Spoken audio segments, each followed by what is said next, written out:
I'm a daddy myself, man. Like I said, we got 5 kids, y'all, and we try not to spoil our kids, even at Christmas time. My next door neighbor has. They've got a 16-year-old boy, and last year they went out and bought him a brand new BMW for his very first car.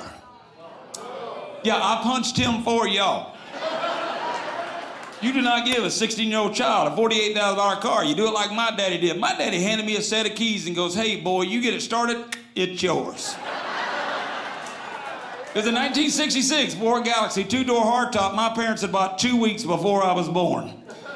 This was the ultimate family car because everybody in my family drove this car over a 22-year period. That's right.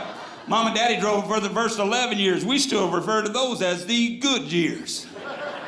From that point on, it became the starter car for every kid in that house. My brother got it in 1977. The oldest brother got it in 77, put side pipes on it and air shocks. Yeah. You kids don't even know, but that was a chick mobile back then. My sister got that car, drove for 3 years, added nothing, including oil. Okay, if you didn't laugh at that joke, you might want to check the oil when you go home. My other brother got him, put $8,000 worth of Radio Shack stereo equipment in it. That's right, his philosophy was a thumping bass drowns out a knocking engine any day. By the time I got this piece of junk car, I hated the car. Now we worry so much about kids in the car, don't we? Hey, don't put the kid up front. There's an airbag up there. Put the kid in the back. Well, don't put him on the side. Put him in the middle. Boost him up. Bubble wrap him. We got to get that kid to school. The state of Texas requires a booster seat up to the age of 10 if you don't get to a certain height and a certain weight. People, I was age 11 until I got a seat in this car, okay? No, I had 3 older siblings, right? And so the back seat was called for every road trip we ever took. And nobody ever sat up front with Mom and Daddy because they smoked like chimney, but thank God they left the windows rolled up so it wouldn't blow out the ash.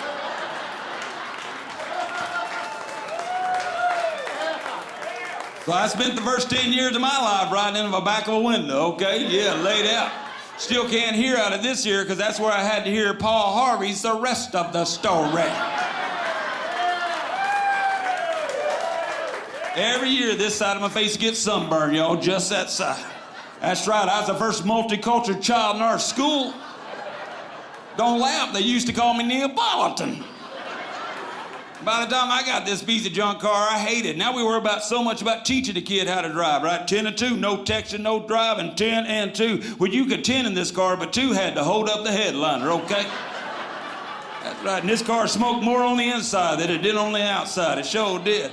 And I was embarrassed by that car, and I wanted a new car, and I wanted my daddy to realize that I was becoming a man at age 17, and so I went and asked my mama for a new car.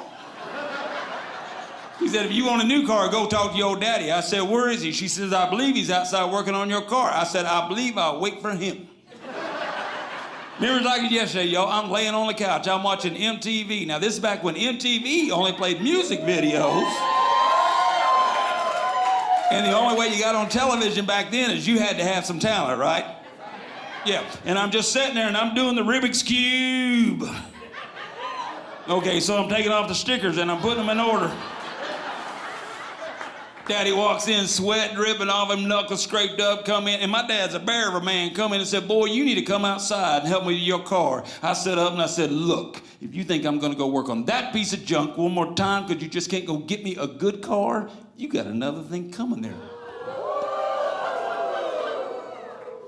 Now, up to this point, I had never seen a conniption. See, old people know what a conniption is. You young people, you don't know what a conniption is. It starts out looking like just an ordinary muscle shake, just...